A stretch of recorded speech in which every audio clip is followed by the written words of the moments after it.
Here we are live, the Dev Talk Show on April 1st, 2020. It's a little bit after 8:30, and you've got Rich Ross, Andy Schwam, and I. You can see we're not in our normal studio. We're all in our home studios, which is a new reality for a lot of folks right now. I would say, especially in our industry, especially if you're a developer, you are probably, hopefully, able and working from home right now. So we thought we'd talk a little bit about that. I don't know if folks out there, if you've been working from home, we'd love to hear from you. If you're new to it, we'd love to hear from you as well. And make sure that you let us know either on the chat live tonight if you're watching on Mixer, Twitch, or YouTube, or if you're watching us in the future on YouTube. Give us some tips down in the comments. So it's a new reality, right? I don't know if it's fair to say that we're all working from home because, yes, we're home. But for somebody who's new to this, I want to tell you this is not what it's normally like to work from home. I mean, families here, we're dealing with kids getting ready to go back to school virtually, or even having some assignments to do the last couple weeks. Trying to make sure that everybody has breakfast and lunch and then maybe get together for dinner. I mean, we are in the house all the time now. And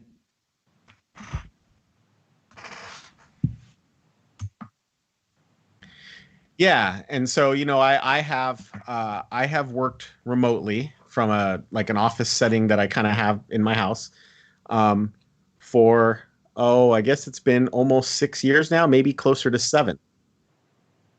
So I agree that for me the transition was not. There wasn't a whole lot new to do. I already had my work teleconferencing set up. As you can see, I already have a webcam. I've already played around a little bit with lighting. I've got a microphone here, and as you can see, even at work, I've switched to these wireless earbuds because, and I actually just got these because I realized that I would spend hours in a meeting just sitting, and so now I'm actually, if the meeting's going to be long, I'll kind of get up and pace around a little bit. But that's something I just added this week. I said, I'm going to try this out and see what I think about it. So that's been me. You would think it would be like, oh, you already do this, it should be no problem. But it's not quite the same when you know that your family's here and there's just that in the back of your mind, there's that little stress going on because it's not like they're just here on summer break. Yeah, it changes the routine up a little bit, right? It's even though everything else is pretty much the same on the face of it, you realize that other schedules and other people start to interact and change up that routine that you might already have by being there on your own. Yeah.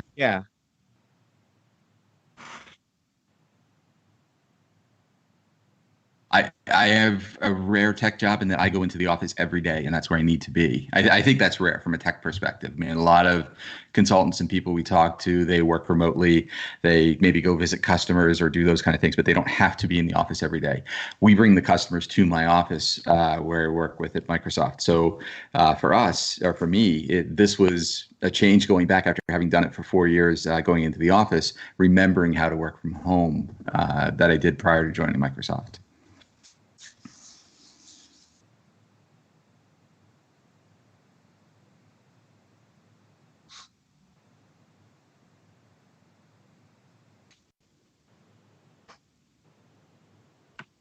Mm-hmm. Yeah, it's been a while, right? And so you would have thought that this would be a piece of cake because, my wife's a high school teacher. My daughter's in elementary school. Summer break, Christmas break, spring break, they would be here. It's not that I haven't dealt with that before or that we haven't dealt with that before. But it still was very different in some way once I finally got home and tried to get back to work. And I think it's because in the past, I wouldn't, let's say we hadn't figured out what to do for dinner tonight. All right, I might run to the store after work. Maybe my wife would pick up something on the way home. There were all these different options that were not using now. We're trying to be planned out for the week. My wife's tried to have some sense of normalcy for Sam and and have some like kind of schoolwork for her to do so that it's not just like vacation time. Yeah, Sam's my daughter, who's been on this show, by the way. So it, I'm actually finding sometimes what you might consider my evening, it's starting later and later. I mean, by the time we kind of get through everything, and then to be honest, we just really want to spend a little bit more time together than maybe in the past. It would be like, okay, dinner's done. Let's go clean up, and then my wife might say, well, I've got some grading to do, or heck, we might be heading to hockey practice or something, and all of that is off. So I caution anyone who says like, oh, is this what working from home is like? If you feel that even though it doesn't make sense, you feel like there shouldn't be more going on. I think it's something that is making the days go faster. Yeah. Yes. Yep.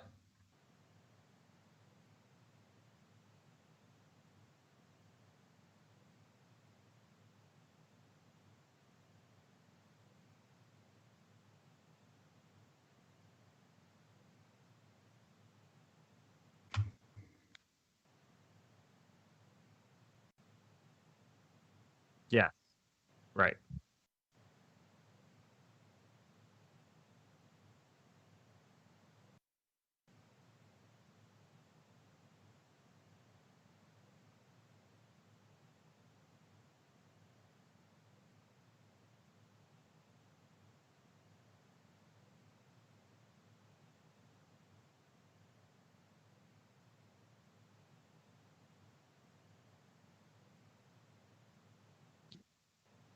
Right.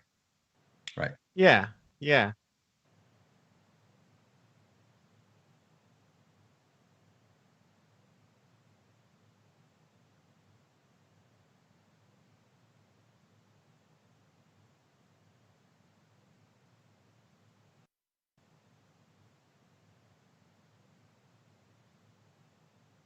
Right.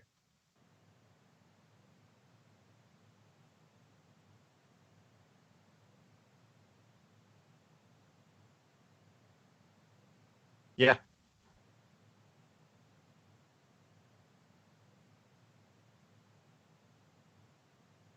Yeah. Yeah. Yeah. And so, we've been, I don't know. Yeah. He was saying that he could have worked at home, right? He was saying he could have worked at home, but was still required to go to the office at his tech job. And then, of course, if you're sick or whatever, they would say, well, get online and get it done anyway. Um, so, I actually want to get back to that topic of being sick when you work from home. That's an interesting little side note. Um, but just real quick on the one thing I wanted to add about the schooling is you're absolutely right. Is we have not had to deal with that yet because the virtual schooling for my wife's classes is going to start up in earnest right after spring break. So she's been able to take that whole role of like, now Sam's school, they did send home some work. It was optional, but they were trying to do something to establish some kind of normalcy. So she's managed that. Now we're a couple weeks away from she's going to be working at home too. And I even had a conversation with her is, do we need to set up a desk somewhere? Should I get you a webcam? Like, what are you going to need? Do you need this kind of setup, that I've got here I got 3 monitors and some laptops and a webcam. You can see it looks like I'm ready to go. But what is she going to do? Sit at the dining room table? And I've asked her, like, think about it a little bit because that might get old real So fast. Chop said he couldn't hear me, and I looked over at my mic, and it was on mute, and I don't remember hitting mute, so I wonder how long it's been on mute. I don't know. Yeah, he hears you now. Yeah. Thank you, Chops. I appreciate that. He hears you now. And I think it's not just setting up a space. It's some of the things that we kind of take for granted with monitors, keyboards, mice. Sitting at a laptop with probably is a 13-inch Not screen the same. for most people, and trying to do that with hands on keyboards all day, every day for weeks at a time. At this point, that's that's not. Yeah, I've got a That's desk not at home. And I've got multiple monitors. You know, I've got a nice keyboard and mouse. Like, I'm not working on a laptop. And I feel for those people that right now are sitting at the kitchen table without a good work chair, without support chair. It's something we were talking about on Twitter this week. I was talking with some people about you know, we have usually in an office, we have like good desk chairs, and it really makes an impact. So this is like one of these things like we could talk about. Absolutely. Like, I was thinking about like topics for what we want to talk about, maybe tips for people that are working from home, but a good chair, you know, sitting at the dining room table, if you have to, it's hard. Yeah. So, right. I mean, I think as you both know, I was in California for a couple weeks, and that's how I was working out there. And actually, I was doing both. I had a personal laptop here and the work laptop here, just in case there was, you know, maybe I could.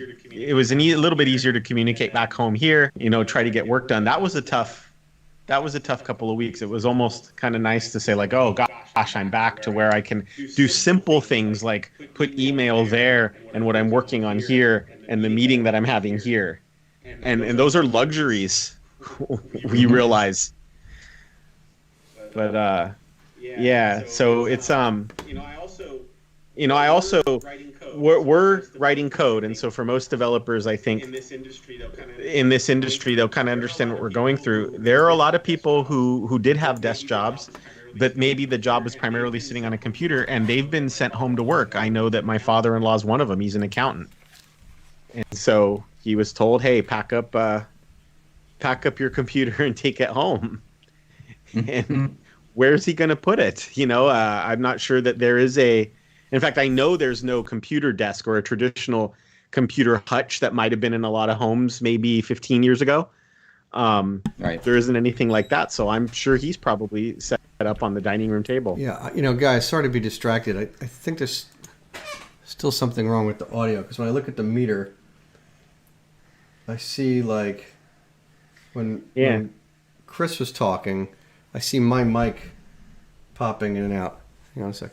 And okay. And I'm thinking that might be doubling into the sound, but Chops didn't seem to think about any kind of echoing. You still hear me, but do you hear an echo when the other guys talk, or any kind of doubles?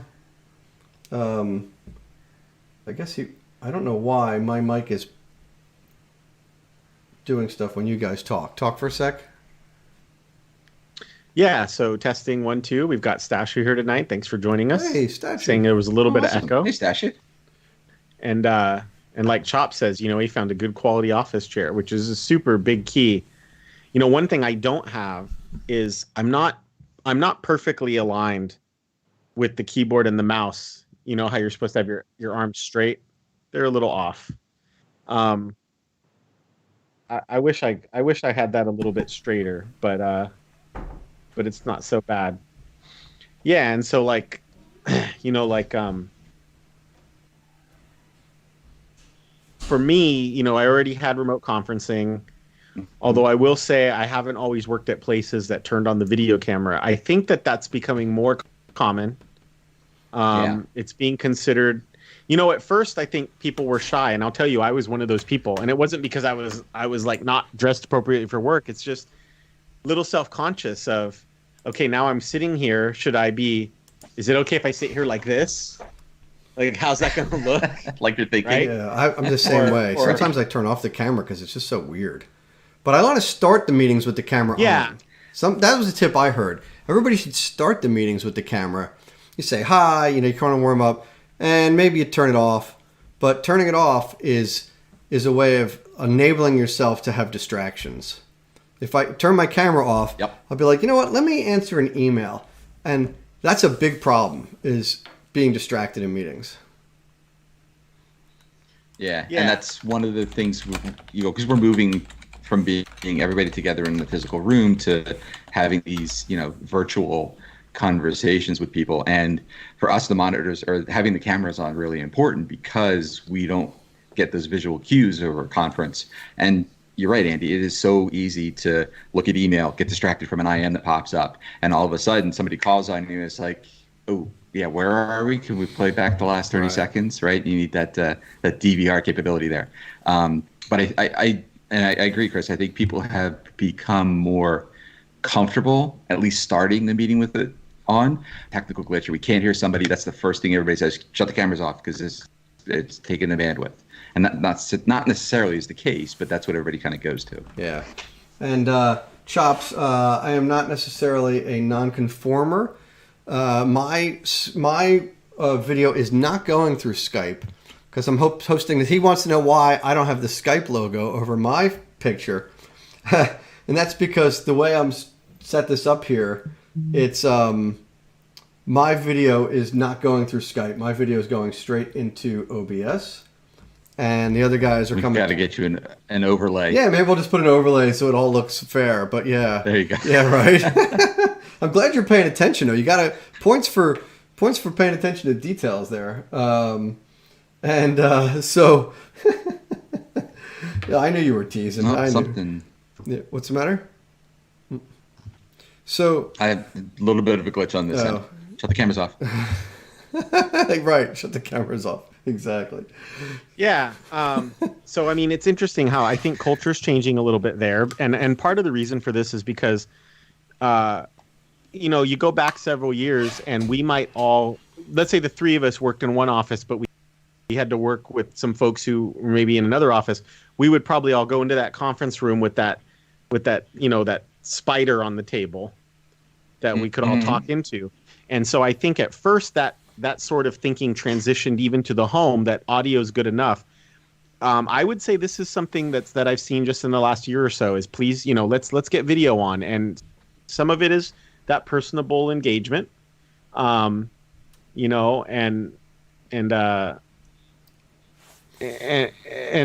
some of it I think is what you said, Andy, avoid distractions, because at least you wouldn't, well, at least not necessarily, look down and start typing in a meeting because everybody's looking at you. Although that happens, you might say, hold on, I got to take this, but at least you've told everybody. Video's like the great equalizer. Sort of, you can't hide things. Now, the other interesting thing, and I think there's this, there's a lot of new normal when it comes to meetings now. And part of this, I think, comes through with this video question.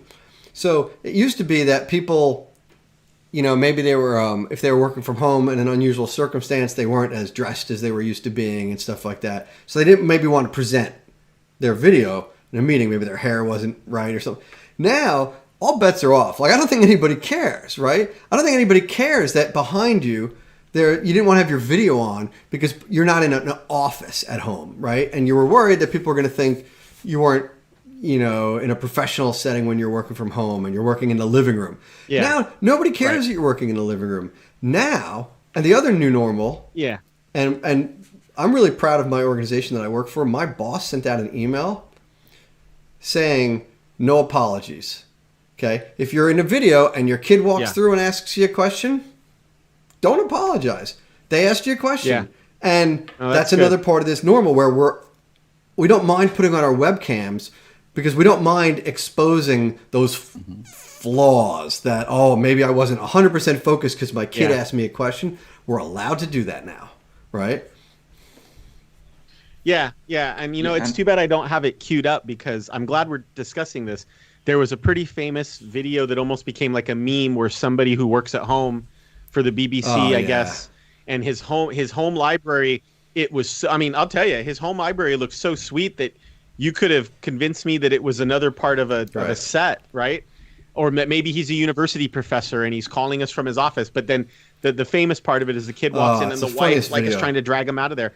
And it's funny, right? And the funny thing about it is I do think that was kind of a thing was, go away, I'm working. But and I wish I could bring this up quickly. Just recently, and I don't want to, an article that was published. I just know it happened to be published in the New York Times. That doesn't mean it's the New York Times fault. It's more the writer's fault. Said like, hey, adjusting to this new normal remote. And he said in the article, he or she, I don't remember who it was, said, make sure that it's quiet and that your kids and family leave you alone. And this article got hammered on Twitter. Yeah. Including by yours truly, because what my words were is that I think I think that right now, if a kid wanders into the frame, that we should welcome them. We do not scare them, because I think now it's more important than ever, because this is not because of what's going on now, but just in general. They shouldn't be afraid of you working. They shouldn't be afraid of your work, Right, or right. of work in general. It's got to be okay for them to say, hey, this is just life. Life is part of my life, is that I'm working with these people. Hey, okay, do you need something? Can I help you? And maybe sometimes in the case of my daughter, she really just wants to be in the camera for a second. And that's okay. Yeah, now I used to feel really differently about this. I used to be, when as a manager, if I'm on a call and I know I'm working from home and one of my coworkers is working from home prior to the circumstance, if I heard a lot of stuff in the background, I will say I was in my mind questioning like how effective is that person being working from home when I can hear all this noise going on around them and stuff like that. And I still do feel that way.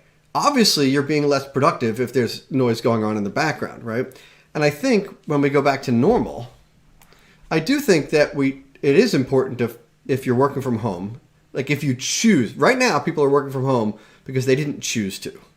I want to be clear. If you choose to work from home, once we're back to the new normal, I think you should have a workspace, where you can have quiet conversations, where you can focus on your job. That's what you're getting paid to do. I mean, of course, everybody gets an interruption here and there, right? You get interruptions in the office too. Somebody walks in while you're in a phone call, right? And you say, oh, hang on a sec. And you answer the question, you go back to your call.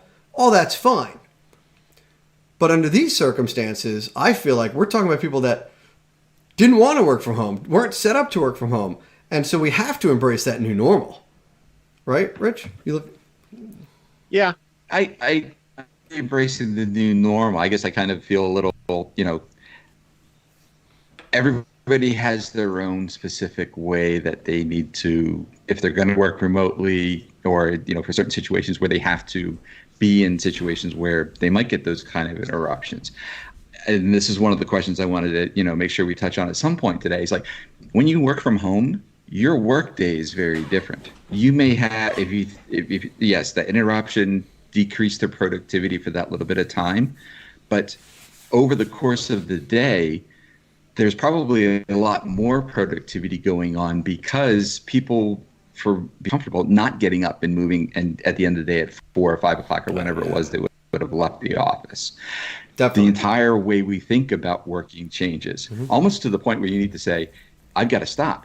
This is end of day. Yeah, I'm done. Turn off the lights and go into the other room. So while I get what you're saying, that little bit of productivity at that point in time, fine. But over the course of the day, they're probably more productive. Yeah. So I want to be clear. What I'm talking about here isn't like, a little. I'm saying like if outside of the COVID-19, quarantine situation, if your day-to-day working environment is like chaotic, like all day, I don't know if that's the best environment. However, I've said many times when I work from home, yeah, I do laundry, right? I go down, I do laundry. It's faster to go down and do laundry than it is when I'm in the office and I walk into somebody's office and we chit chat for 10 minutes. I'm losing less. So I love that. I love that flexibility. That's the joy of working from home. This is not the normal working from home, is what I'm saying, No.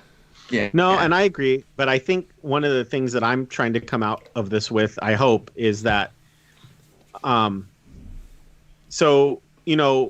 let's say you work from home, you still might have young school age kids who they get home before 5 o'clock, so to speak. My daughter walks in the door around 3:30 ish. Now she's pretty good at kind of managing herself. If I've got nothing going on, I might go in and just double check. Yeah, hey. Like, hey, you getting started on homework? Everything all right? But I think one thing I'm going to try to be a little bit more tolerant of, and not that I was ever intolerant to begin with, was if another coworker, if the situation still happens where somebody just comes in and says, Mom or Dad, like, it's okay. And I don't want them to apologize, even in the future, just because I always had that kind of work from home guilt, even these last 6-7 years of you don't, you almost have at least, I don't know if this is changing now with everybody trying this. You almost have a fear that other people say, gosh, it must be so nice to work from home. It just comes in whenever he wants, goes whenever inside. And I go, man, I don't know. Certainly the commute is great. There's no doubt about that. But there have been times, and I don't want to make it sound like I'm a workaholic about this, but there have been times where, how it is as a developer. It's like 9:30, 10 at night, and everybody's gone to bed, and you just can't stop thinking about that problem. So you say, let me just go look at it. And next thing you know, you're like, wow, I was up until 1. But you might have made some serious headway. And so you're actually pumped about it. You're like, man, I just needed to step away for a minute. I just needed to step away and have dinner and relax, whatever. Right. Which this happens to us. And how many times have I said, before I would go into the office or in the drive home or the drive to the office, like, oh, wait a second. Let me remember to try that tomorrow or something. Yeah. But so now you've just put in 2 to 3 extra hours at home, and you were happy to do it because it was satisfying, right. But you don't realize that you just did a 10-hour day. Even people that work in an office come home and put hours in at home. But what Rich was saying earlier, I definitely agree with. I find when I'm in the office, at my remote office, when I go to work, I look at that clock, and when it's about, we work at, different hour. Everyone has their own thing. I leave at about 4:30, and when possible, I hop in that car. I am out of there at 4:30, right? It's really hard for me to pull away from my desk when I work from home. It's so much easier to, when everybody's getting ready to eat dinner, it's so easy for me to go, just another 15 5 minutes. I'll be down in 5 minutes. And then 20 minutes later, in developer time, 5 minutes is an hour, right? So it's really hard to pull away from the desk when you work from home. No, I've done it. I've said, like, I should probably more minutes. And then I realize, oh, no, it's 6:30. We're not going to eat until 8. Yeah, right.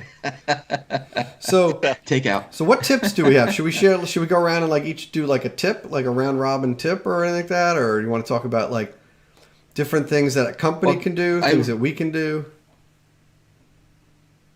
Yeah, I mean, that's, and it kind of morphs into something I was thinking, well, how are you working differently now that you're working from home, right? Is there something you've thrown into the routine that you've got to do that you can't do now because you're remotely versus, potentially being in an office or what have you?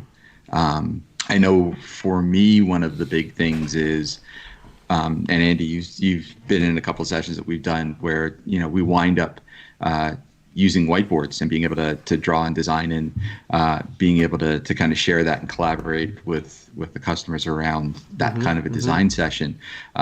So for me, you have a Surface, I have a Surface Book as well, just kind of taking that and flipping that around so it becomes almost like a full-on tablet, and then using that here in my space as a mini whiteboard that I can use and then share and push that out over the Teams meeting and sharing my desktop that way.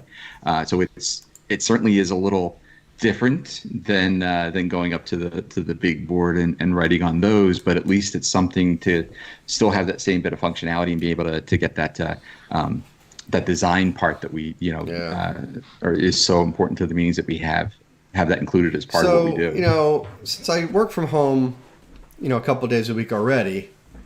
It's not really a change for me, but I use the Microsoft Whiteboard app, which is really helpful. And actually, I think I put it on LinkedIn today, or I tweeted out hey, if you haven't checked out the Whiteboard app, it's a pretty good. It's a pretty good surrogate. It's not the same as being in a room and scribbling on the whiteboard. It's really not.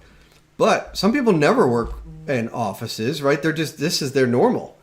And so luckily I think Whiteboard's a pretty good, surrogate for it. And considering it's free, that makes it pretty good. Now it helps if you have a pen. And my tip, I think that's the big difference. Yeah. Having some kind of a writing, a digital writing utensil, whatever that definitely helps if being, you have something like that. What's going on here? Chops is putting a bunch of stuff in here. I think it's done now and everyone's finished. Chops. Yeah. Chops sounds like he's been there with the whole thing about trying to get out of work, when you're working from home. I think all the things that I'm sort of personally doing in my dated, like at home, I feel like when you say, what am I doing differently? I think everything I'm doing differently is worse. Like, it's so much harder working at home now than it normally is working from home. Normally, when I work from home, I step away, I have quiet time at home, I might go for a walk in the middle of the day, I have a nice quiet lunch. Now, if I step away, I'm in family zone, and it's like really hard. Like, I find like I can't really clear my head. It's hard. It's really hard. Yeah. No, Yeah. that's So a good point. now there are some things we're doing differently as a company, right? And one of the things we're doing, a couple of things I think were really good, and I take credit for neither of these because I didn't start either of them. But my boss started scheduling virtual coffee breaks, which is just a name, coffee break. But we would turn on Teams and the camera, and everybody, well, not everybody, but people that wanted to would come on. And it was just really nice to see some faces that you haven't seen. Some of these people I don't talk to during the day that often, so like I'm talking to some different people. And the format is like kidding around kind of format. And I just thought like this is a great idea that companies should be doing. Just get your teams together, turn on the cameras where possible, and kid around. And that's one thing my company's doing, and I'll let somebody else go, but come. Yeah. So I can tell you something very similar to that I know teams and organizations do. I'm not sure where it came from. I can't point you to a website or a blog article, but it's called Best of the Weekend. And so on Monday, maybe a team or maybe a department, because that way it's not always the same team members. And you can modify this however you want. What they do is they get together on a call, just like you said. And the idea is not to talk about work. It's more of like, did anybody do anything really interesting and cool this weekend? So that's another way to say, hey, it's a little bit of that I know it feels forced at first, but then I think a team gets used to this.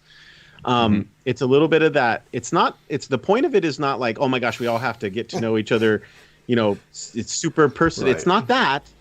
The answers can be just simple enough as like, we all went to the park and had a quick barbecue. Like, that's good enough. Nobody's asking for you to win a Nobel Prize for writing or it's not a competition, although inevitably somebody has a really cool story. But now the great thing about that is hopefully everyone rallies around that story and says, oh, that's awesome.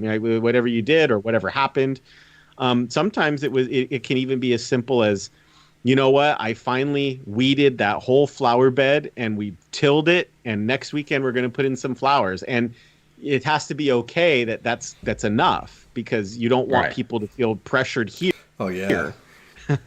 But it's definitely kind of like not every, it's meant to kind of simulate. Experienced it when you just kind of walk over with the coffee and say, hey, how's it going? Did you do anything this weekend? And you might spend 8, 10, 15 minutes sort of, talking about it. And that's okay. We've always tolerated that in the office setting, as long as it's not too much. And as long as you don't look down and see the boss is taking a second or third look at you, standing outside someone's cube, that thing, Yeah.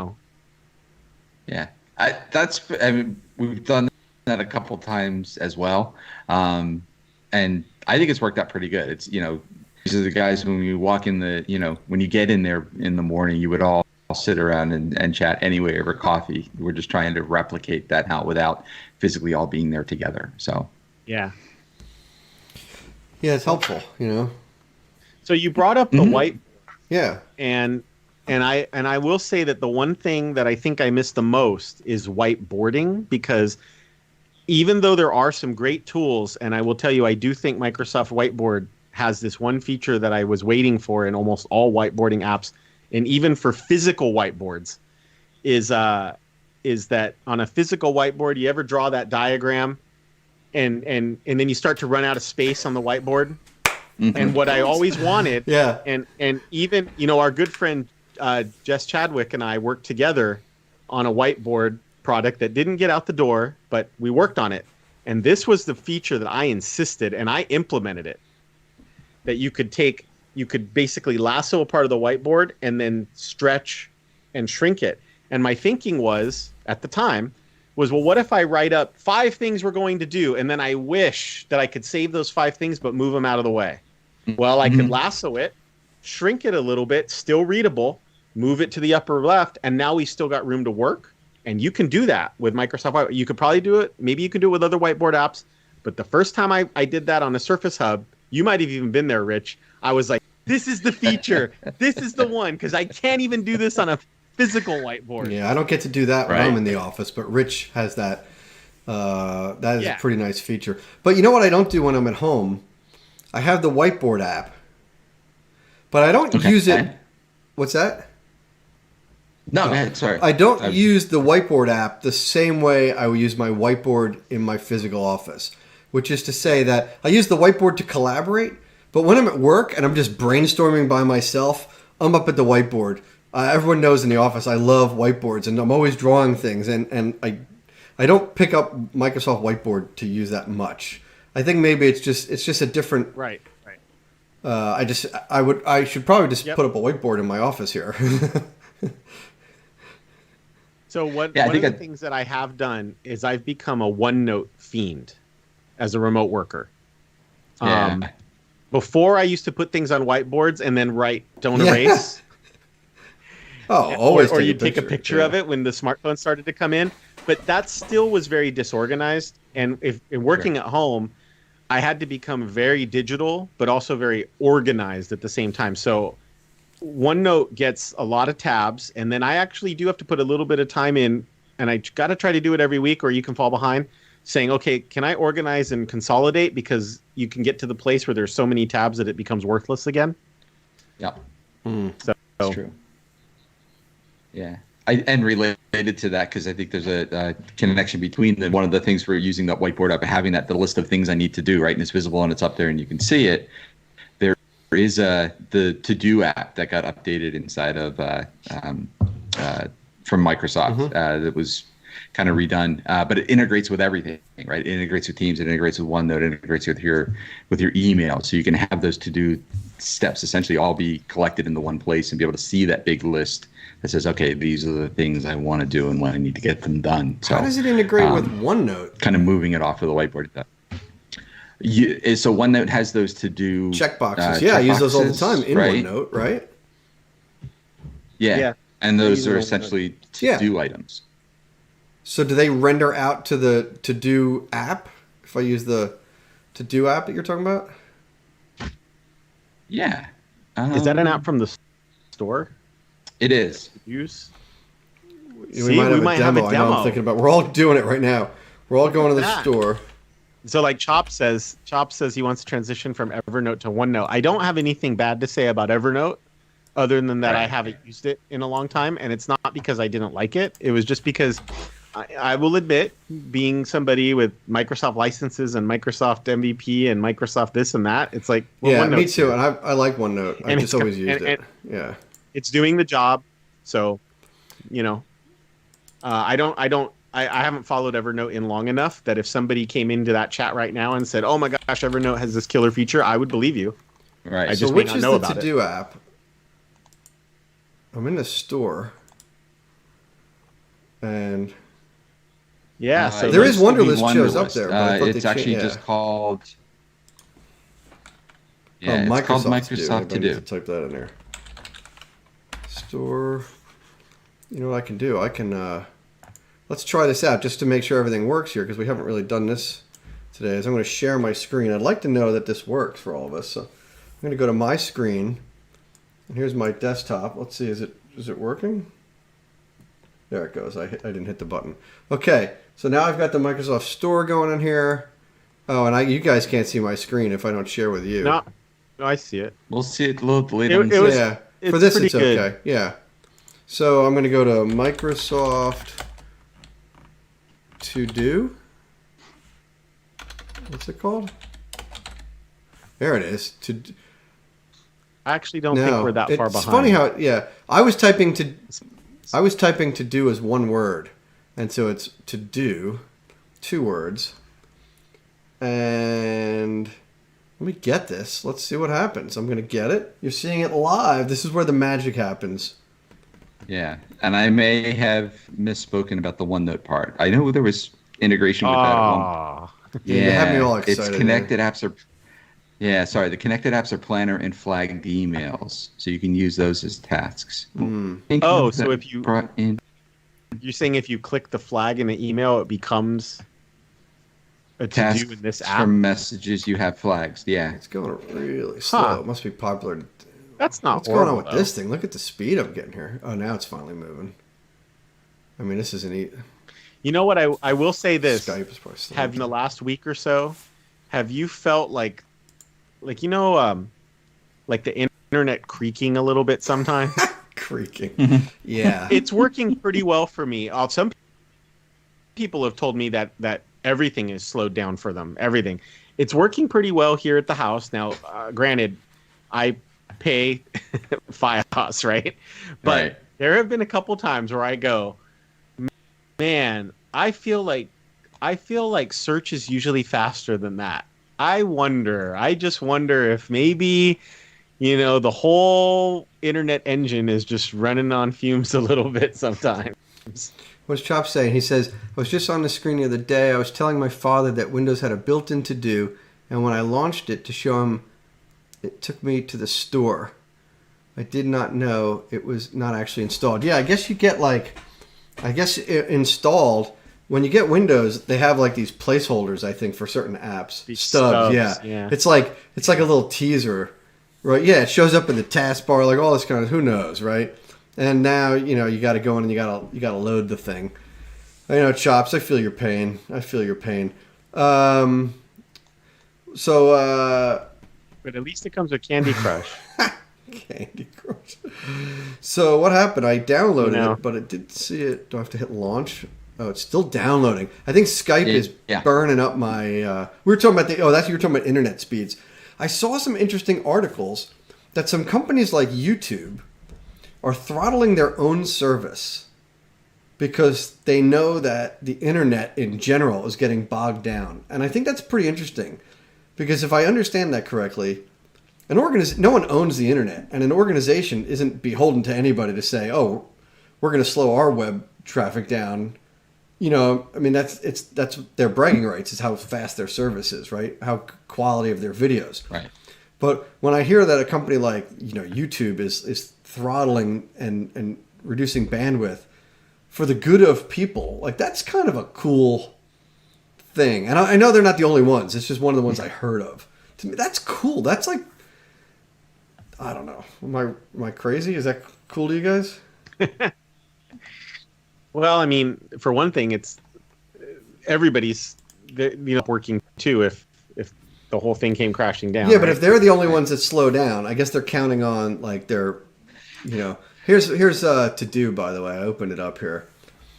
I don't know. Yep. Here's my there's day. Your day, and I guess I could. No, you're right. The New York Post is reporting that. They throttled speeds across Europe. YouTube and Netflix did too. Yeah, it's cool. Now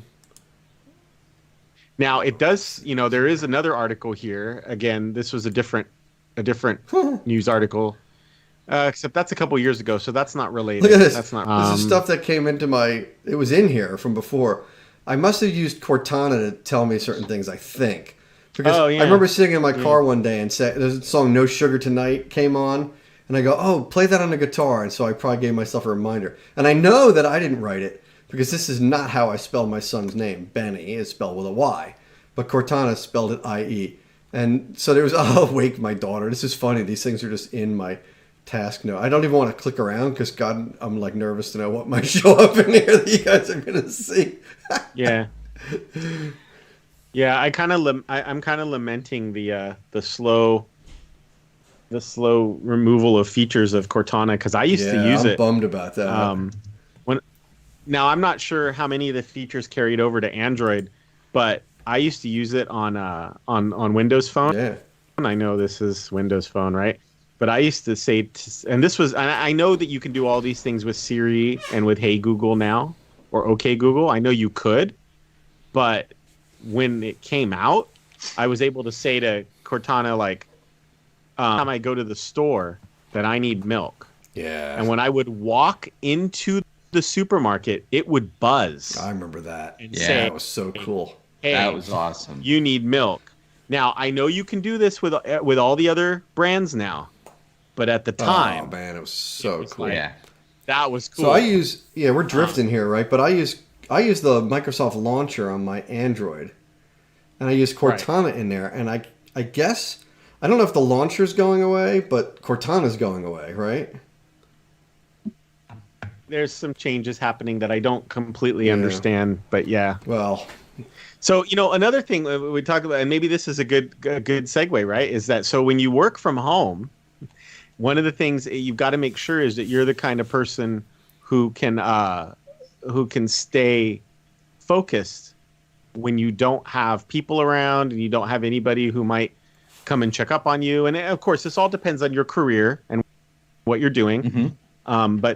But I think there are some people in this world who and they've told me they want to be in an office. There are people who prefer it. They absolutely just feel like they get away. They switch to work mode. Right. Yeah. I would caution you that if you struggle with things like that, or this is becoming something more and more adults are dealing with, is if you have ADHD, that you can get focused on something else and not realize that you've let time go by but not worked on the job. And that's something that I've been more in touch with, just because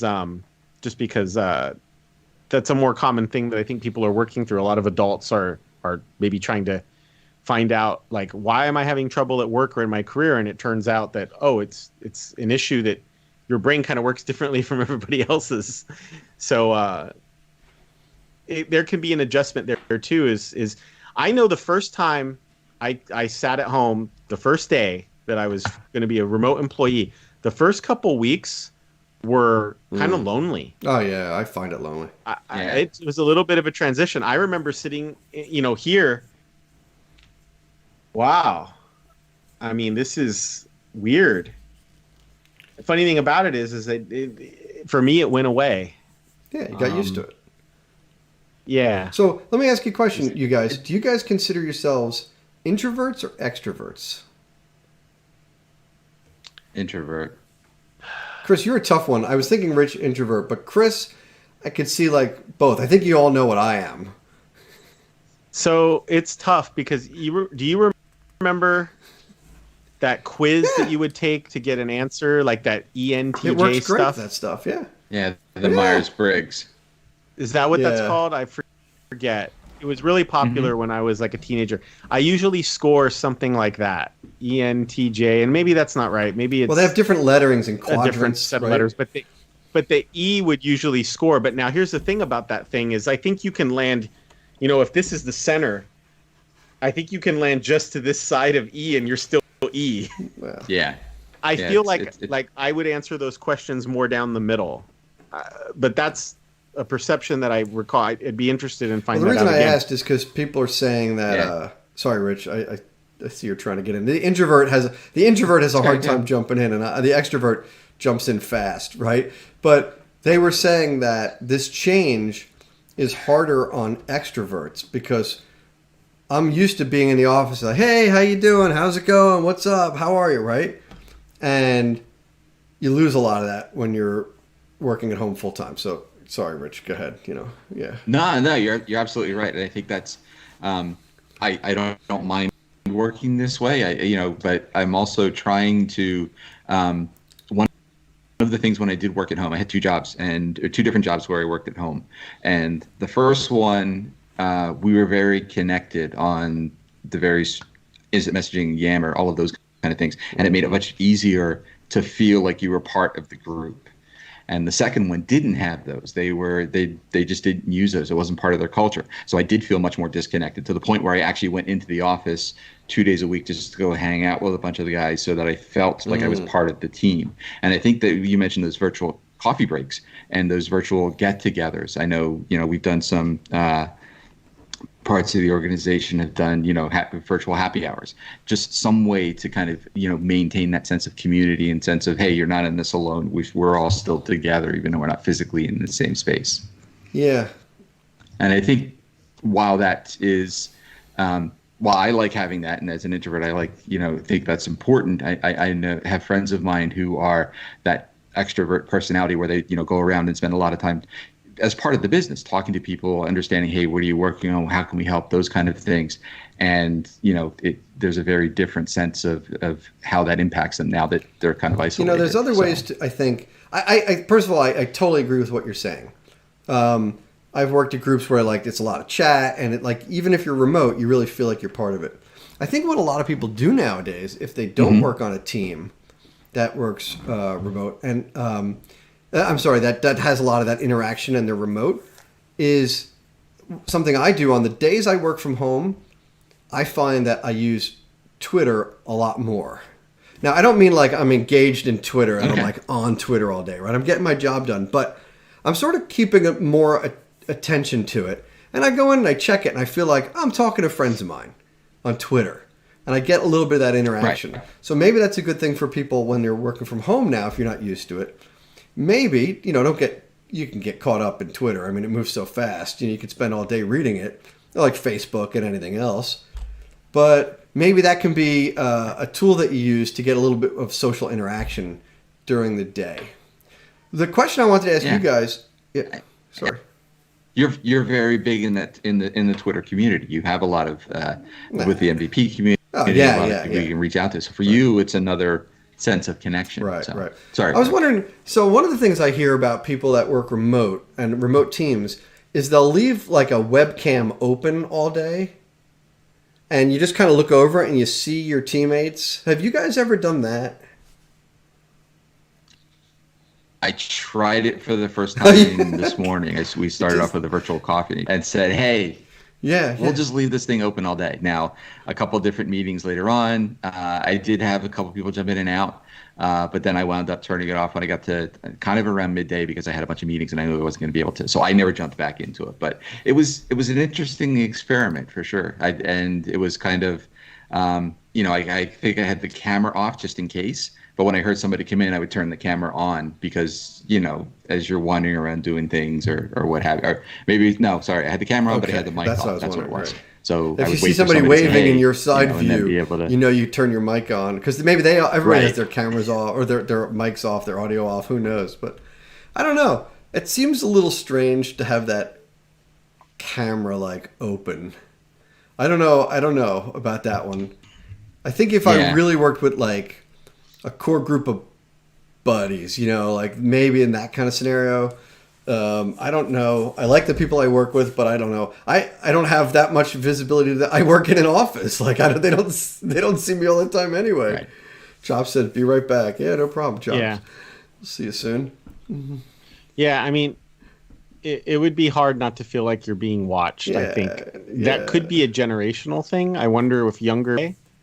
Sure. But if you're someone who didn't grow up with, cameras in your pocket and stuff like that, for me, that would be hard for me to get away from. Yeah. That's a good point. Yeah. I'd be curious what, for example, someone my daughter's age might. I mean, as far as she's concerned, everybody walks around with something that they can communicate face to face with. What's the big deal? I don't know. It'll be interesting to see how the generation that's grown up and never known life without these technologies, what are their feelings going to be about I don't want to use the word privacy because that's not it. What are their feelings going to be about remote work and just leaving a camera on and letting everybody see that you're typing away, or maybe not typing away, maybe leaning back, or maybe you got up and went to get another cup of coffee. Yeah, it's like a video social networking kind of. It's a different aspect of social networking, I think. Yeah. I would definitely recommend trying it. If you haven't given it a shot, I would, even on a Friday afternoon or something, or Friday, or try it one day just to see what it is. I know it was interesting enough that I definitely want to try it again. So I don't know. So you had to have some people that wanted to do it as well. I'm not sure any of my coworkers would go for it, but I could try. On the subject of like staying social and staying connected and having a lot of chat activity and stuff like that, the other tip I was going to throw out that someone at my organization started, although they're behind a few days and I'm going to have to talk to them because I really enjoyed it. They would go into teams and every day for a while they would throw out a topic, right? And everybody had to sort of like, not had to, but people would participate in the topic. So one day it was like, what are you having for lunch today? No, send a picture of your lunch. Okay. It was funny. Some people had a sandwich. Some people had a fancy lunch. We're working from home. The next day was like, tell us a story about what the people in your house are doing. I just got the keep it down symbol because I guess I'm talking loudly. I was talking loudly. Sorry. Yeah. Oh man. Sometimes I really like talk loud when I'm on the mic, right? I don't need to, I guess, but so the topic was tell us a story about what your coworkers are doing, and your coworkers are the people in your house, your kids and things like that. And there was just all these funny answers. People said my coworkers are sleeping on the job because it's kids, My coworker just is screaming and he needs to go to the bathroom, or like all these funny things about what people's kids were doing. And I sent a picture and I said, my coworkers are intense. And then I wrote it back again. I said, oh, I'm sorry, not intense, intense, T-E-N-T-S. And I showed pictures. Both my kids built tents in their rooms, in their beds, with like sheets and stuff like that. So I wrote, my coworkers are intense. I mean, intense. And so that was sort of my take on it. But there was all these funny answers. The point is, someone was like sort of pitching out these ideas each day of like, let's have a little roundabout chit chat on Teams. And speaking of which, as an organization, we embraced Teams. Again, I take no credit for this, but my organization embraced Teams company-wide about 6 months ago, I think. Maybe. I could be wrong about that. Maybe even less. And what great timing that was. Because having a tool like a Teams or something similar to that, I mean, there's competitors, there's competitors to Teams. But having something like that, like ingrained in your organization has made this it's made the transition for all this work at home much smoother. It's been really nice. So that's another thing. And you already understand how to work that way, whether it's the IMing or the bringing into meetings or doing these kind of collaboration sessions. Imagine having to do that while learning how to work remotely. It's just so very fortunate you guys were on the, rolling that out early. So well, and again, not me, but really, I'm just saying it's really good. We're fortunate, yeah. It's really lucky. Yeah, and we've been having conversations with customers to kind of help them get up to speed on using those tools, so that they're not having to learn everything at once. Right? And not to knock a competitor to Teams, but I do feel like I want to say, in case people are watching and hadn't heard about this, I just learned today my kids are using Zoom, like the teachers are using Zoom for everything. And it turns out there are a couple of security problems with Zoom that are fixable. And I'm not really knocking the company, and I think they're really easy to remedy, which is that if people are using a Zoom meeting, you really should password protect it, I think is what you're supposed to do, so that people can't just randomly type in a URL and end up in your Zoom meeting. Because that's apparently what's happening, and people are posting like porn in these Zoom meetings, and so many students and kids are using these Zoom meetings. Yeah. And the other... Yeah. I feel like most of the schools just embraced it. Said, yep, we're doing Zoom. And so I think what's happened, though, is a lot of folks who maybe are armchair security researchers or actual security researchers said, well, let's see what Zoom is doing then. So the magnifying glass has been on them all week long, for sure. Yeah. The other thing I heard about Zoom, again, very easy to fix if you know about this, is that you can't click a URL. You can't click a link if you don't know the person that put it in. If you're in a big meeting and you don't recognize the name of someone who put in a link, what I learned, and I got this from reading some stuff on Twitter today, so it must be true, because it was on Twitter. But is that if they put in, there's links that can be put into something like Zoom. Like if you put in a UNC path, it will turn it into a URL, and it will then try to make some sort of call. But that UNC path includes like your credentials and things like that. I don't fully understand that. Yeah. But your Windows credentials go with the UNC request.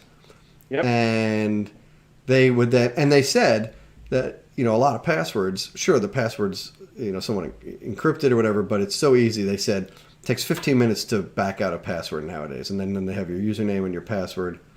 And so point is, just something to be careful of, that, you might need to, just keep an eye on that. I mentioned it to my kids. I'm like, if you click on a malformed URL, yeah. And so, I don't know. I haven't thought about how other services deal with this, but like URLs can contain usernames and passwords. I guess so, right? Mm-hmm. And maybe, I've never thought about this, but maybe other chat services have been taking URLs and saying like, oh, well, we're not going to, I really don't know, but it's something I hadn't really considered that way back in the day, an FTP URL would include your username and password in it. We don't do that anymore, but that was the early days. Yeah. So thanks to I think we're going to start talking about Gopher in a second. I feel like I should give props out to Claire Novotny, who posted that. She posted that tip about the URLs and stuff like that. And it was a good article. So I was like, oh wow. I'm like, I get that. So I went right down, told my kids, don't click any links. Okay, fine. Keep using the product. I'm not knocking the product. Be aware of their security flaws. Yeah. That's good safety tips anyway, right? Don't go clicking on links if you don't know where they come from. Sky Hoshi. Well, I agree, except that here's what's tough, right? Zoom is about to be used by children all over the country. Oh yeah, it is being including used right now. Yeah, right. My own school. And how do you train your 9-year-old? See the chat? Sky Hoshi says use a different password. Thank you. Hey. Thank you. That's a great comment, right? Relevant to any conversation. Use different passwords. Use different passwords for everything. Oh, well, no, that's and use LastPass. So today I taught my daughter my trick for passwords. Now, first of all, I use LastPass. Yeah, I use LastPass. Because we're listening. Okay. But what I do for someone, Chop says ABC123. Yeah. So what I do for her, because she doesn't have LastPass, right, and she doesn't have a lot of passwords either. I said, my son does this. Then he's smart enough. My son comes to me every time he creates a password, and I put it in LastPass. But he still wants something he can remember. Okay. So what I do is I have a phrase, a base phrase, okay, and I use that base phrase, and then it has certain changeable features that I can sort of attribute back to other, like based on the place I'm going to use it on. If it was Microsoft, I'm not saying it has the word Microsoft in there, but it might have, but it's the phrase and it has the word. And so it's complicated enough that it can't get easily decrypted or whatever. But there's ways, it has some things that help you to remember what the password would be. Right? Because people say, well, if I create a new password for everything, those are cool. I can't remember it. So I have like a sort of system. Yeah. So thanks for Sky Hoshi. Thanks for that tip. Appreciate that. Yeah, good reminder. No, you're absolutely right. I mean, I do think that something like Sky Hoshi is our old. I don't know if all of you remember Marcus used to be very active. Oh yeah. Yeah. Cool. I didn't know who that group. Was. Hello to you. How are you? Hey, Marcus. Yep. So you just did. I know. That's what I was thinking, but I think he's okay with it. He is now. I hear what you're saying. Yeah, he is now. But it's good to see you again. So, in any case, I mean, like LastPass and 1Password are great, and I recommend them to anybody. But I actually don't use either of those, but I do have something that generates passwords for me, and I just looked at it. There's 257 entries in there. Wow. Yeah. Man. And that's for just about every account that I can remember from over the years. Well, I don't, and I do feel like I'm probably missing some from the very, very, Mm, very early days. But I mean, you name it. If I had to sign up for an account, I use this to yeah. generate it. And, you know, I know we're not talking about working from home anymore, but definitely do not reuse your passwords because all it Right. takes is one hack, and then the first thing they'll do is have a bot go and reuse your usernames, your emails, and your passwords to see if maybe you Yep. use it for your Exactly. bank. I saw a funny tweet not Hmm. long ago. It was some tech person too. So they said something like they have random letter passwords, most complicated passwords, different for every site they use, except Netflix. It's 1 2 3 4. Because Netflix, it's like you're on. You got to keep typing in on your remote control. It's such a pain in the neck. The whole. Anyway, I thought that was funny. Yeah. Like that, every password was unique except Netflix. So Yeah. Well, and I've seen that. So I've seen a lot more and more services do it where go to our service slash yeah, activate. Here's the code. Put it in. You sign in over there, and then it comes back and basically says, "Yep, you are who you say you are." So you don't have to use yeah, the that's cool. controller to Yeah, that's type in like your password. it's a pretty good system. Not everybody uses it. I wish they would. It certainly helps. So Yeah. working from home. So what other tips do we have for people that are working from home? We talked about trying to get a space to work at home if you can, right? If you can't, you can't. What are you going to do? I mentioned the Yep. chair thing, and I know you guys didn't jump in. Do you guys have good chairs at home? I think I mine could be did better. specifically. Rich, Yeah. you have a good chair? I got one specifically when I started working from home. Yeah. Is it one of So these high end ones? Because the Aeron chair is the one everybody talks about, and it's like $1,300. yeah, it's not that nice. It is nice, but it's not a Right. $1,300 chair. It's better than I think what I started out with was just one of those foldable chairs, and by the end of the week, my Well, back was like totally was really, really in pain. do you So want to share with got you what it, you got? and Don't I even would know. have to Yeah, look yeah. it up and post it in the comments. I don't even know. Yeah, I'm curious to share with me. I've been looking at some chairs, Yeah. but I don't have it's not a I, great I chair. think I could have a better chair.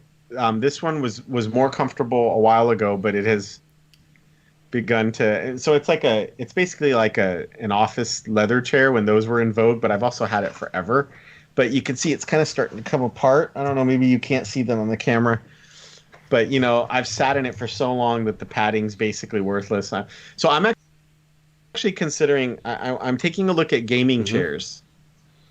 And so I'm trying to decide gaming chair versus office chair because, like you said, there's the office chairs like the Aeron, and then there's the Right. gaming chairs, and I feel like I don't know, and I'm Do you still find them deciding. comfortable? I haven't I, sat in. I I sat in a bunch of them and like I don't think these are. I just for the money I didn't think they were that Yeah. comfortable a chair. So not something I would spend 8 hours, working, let alone One of gaming the in. things I see in the gaming chairs as compared to the office chairs, the higher end office chairs tend to have that mesh, which is very breathable. And the gaming Yeah. chairs tend to be more Yes. like wraparound, at least the ones I see. Yeah. Now maybe Leather. they might be very supportive though. I'm sure that they're meant to be. Um, so sorry, I was reading Chops' comment. I think we're all like looking down at Chops' comment, trying to catch you talking about. That's so funny. Yeah, I know what you're talking about with that unlock command. That's funny. The chair I spoke of earlier smokes the gamer chair. I have. Which chair is it? He didn't say though. I think he said he had an office chair. I don't know what Chops said. What kind Might have been earlier up. I'm trying to move my mouse over and I realize it's a different computer. I can't use my mouse in there. That's funny. Yeah. I hate when I do that. So, So I mean, as developers, are you using any of these remote tools that are available to us now, like Live Share? I'm not. But I don't Yeah, see. no. I think I would. My job, I don't always, and I haven't been in the last couple of weeks. I go through phases where I do coding and stuff like that, but I haven't been in a collaborative coding mode in a while. But But Right. but when I do code reviews, I do want to start using that. I want to get into those tools because you're right.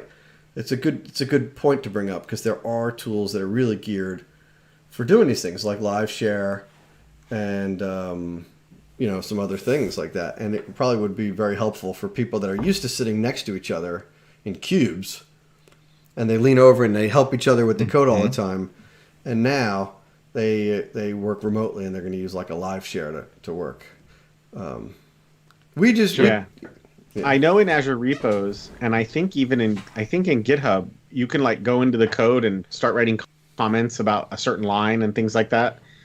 I don't know if those conversations would be easy to follow, but I wonder if it would be like there's some more of that asynchronous collaboration where, hey, I'm just going to leave this note here, and Rich can get to it when he gets to it. It doesn't have to be right now. I don't have to go bother him now. And we're doing a lot of that stuff today. And when I say we, I mean like the world we, with things like pull requests where I was going to say the royal we, but but basically it's I don't mean we as in I didn't mean to say like maybe at my work. I mean, but we're doing that today with things like a pull request where it's like the theory of the pull request anyway is, hey, Andy, here's some code. I might even comment on it a little bit. Maybe we even have a conversation about it, but it doesn't have to be right now. Yeah. So I'm looking in the comments. What is that? Phase 2 is to take... Play zombie office tactics. So for those who can't work at home, and have to go into an empty office, play zombie office tactics. Take pictures of coworkers, print them out, and tape them to their chairs. And when they call for support, go to their cubicle and fix the problem there. Phase 2 is to take a life-size teddy bear and place them around the office in random spots. Oh my gosh, it's good to have fun with this stuff. I did have to go to like the pharmacy, and so where I live, a lot of geese roam the golf course and parks, but they stay away from the areas like with driveways and roads because cars are there. Well, you can tell that clearly there's a lot less traffic even at a place that's still important like a pharmacy, because there were a couple geese hanging out at the pharmacy door. And they kind of mocked me. They were like, "We've won, humans. We don't know what we did, but we own the world now."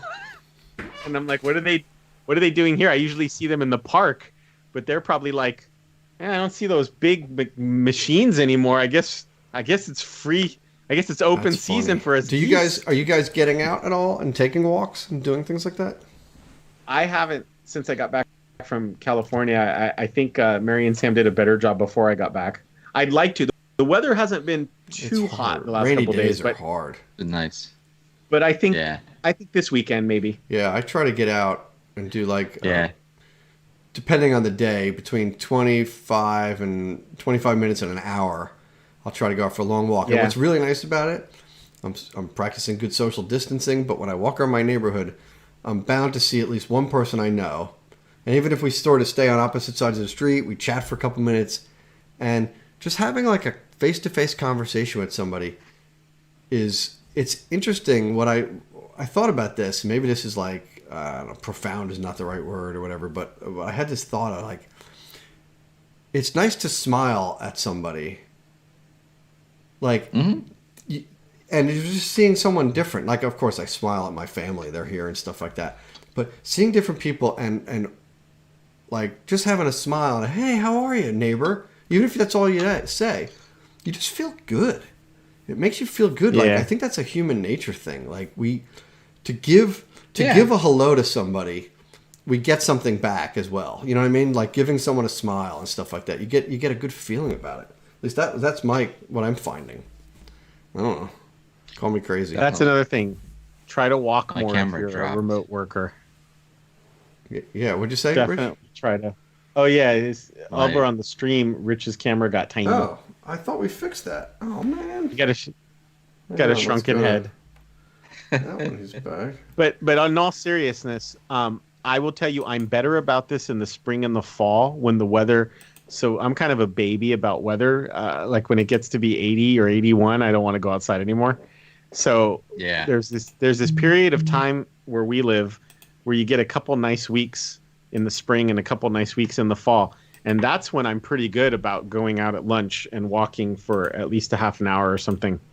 I used to be, the problem can be is that I go weeks sometimes and realize that I haven't been doing enough of that. And you got to be careful because just sitting around all day, it's not good for any of us, including me. So if you get a chance, try to take that half an hour and just do a little bit of getting up and walking around. I'm trying to do more of that at meetings, like I was talking about. This isn't a replacement, though. This isn't a replacement, but to just kind of like take my meeting maybe like this, or this, just to not tense up. I'm trying to do that a little more, and that's why I got these, because I used to be tethered to the laptop, so I couldn't. I do the same thing. I have this wireless. It's not earbuds, but I pace while I'm on the calls. I just walk around if I don't have the camera on. Yeah. What about like our friend Alvin? He uses I think he uses a treadmill desk. And I've never tried doing that. I can see that. I mean, if I understand, you're not running it, 4 miles an hour. It's like a mile or two. So you're just kind of continually moving. Right. Really slow. I mean, everybody does it a little differently, but it's just, your feet are moving essentially. I don't know if you could do that with a chair and just kind of sit and have your. Chops says that if you want to share, Chops sent Chris a picture of his chair. And if you want to share your screen, you can take a look at that picture or something like that. If you want. I don't know if we have time for that. How are we doing on time? Well, we've gone for a little while. I think maybe we've talked a little. First of all, I think this was a really good experience for the three of us. This looks like this is a good setup. Yeah. If you've ever tried to stream a conference call, it's more challenging than you might think, because video conference calls consume a fair amount of computer resources, and so does streaming. So mix the two together and you get slideshow heaven, and plus, Andy's doing a great job of making sure we can share our screens. And for example, like if he goes over to my screen, we can switch over to a segment we haven't done in a while. I hope our friend Stashu is still on. Sometimes we do a segment called, what are we watching, right? Now. Are you sharing? And okay. It's coming. Yep. Oh, did you stop sharing? Maybe that's your old share. Hold on, I got it. Okay, here it comes. There it is. It should come up in just a second. There we go. There it is. So we used to do this segment. Of what are we reading? What are we watching? And watched this video, GoPro on .NET with F# by Isaac Abraham. That's not what we're seeing. Is it? It is. Yeah, it is on the stream. Yeah. Oh, GoPro. I thought the slides didn't say GoPro. I got confused. Sorry. Yeah, I confess that I'm about 99% sure F# MVP, but I don't know what it is about being in the moment that I want to make sure I'm right about that. So anyways, this talk was not your traditional F# talk where he said, okay, let's start looking at code. In fact, it's really not about code so much as a little bit of it is to say what are his reasons for why he likes it and why you should take a look at it. And why I was kind of hoping that Stasha was here is I would love to have one of our local F# experts talk to us about F# and .NET. So in the meantime, I recommend take an hour here and watch this video, very recent, from January 2020, NDC London. I really enjoyed it, and I think, as you both know, I've been talking about doing more with functional programming for a few years now, and maybe this is a good opportunity. So that's pretty cool. He is an F# MVP, by the way. Okay, yeah, I was like about 99.9% sure, and then in the exact moment I said, boy, I don't want to be wrong about that. So at least that's what his Twitter. One of the nice things about this new setup is that since we're using Skype for us, we can easily bring in a fourth Skype person, and we can have guests come on the show and do that. Yep. So that is definitely part of part of what we're working through here. So we're almost there to be able to expand the Dev Talk Show and talk more than just about the things or that we're working on, which will be good for everybody. Because at some point hitting that limit. Yeah, at some point we run out of what we know, and it really didn't take that long. So, Yeah, this was a good test show, though. We got everything working.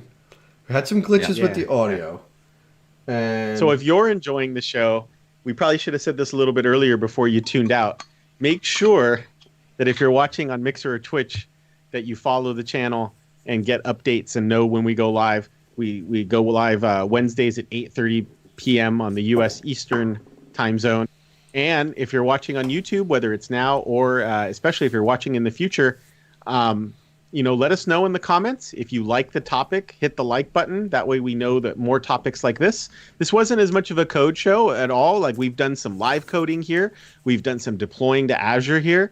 And then sometimes we'd like to just do more developer discussions and maybe share things that we're interested in. Like we did a show about debugging a couple weeks ago, which you can see at our YouTube channel. And the easiest way to find the YouTube channel, it's if you're watching on stream, it's just sitting right there, video.thedevtalkshow.com, which will take you to our YouTube channel. Mm-hmm. Rich is getting better at figuring out exactly where to point. Where I'm kind of like, I think, I don't know. I guess it's here.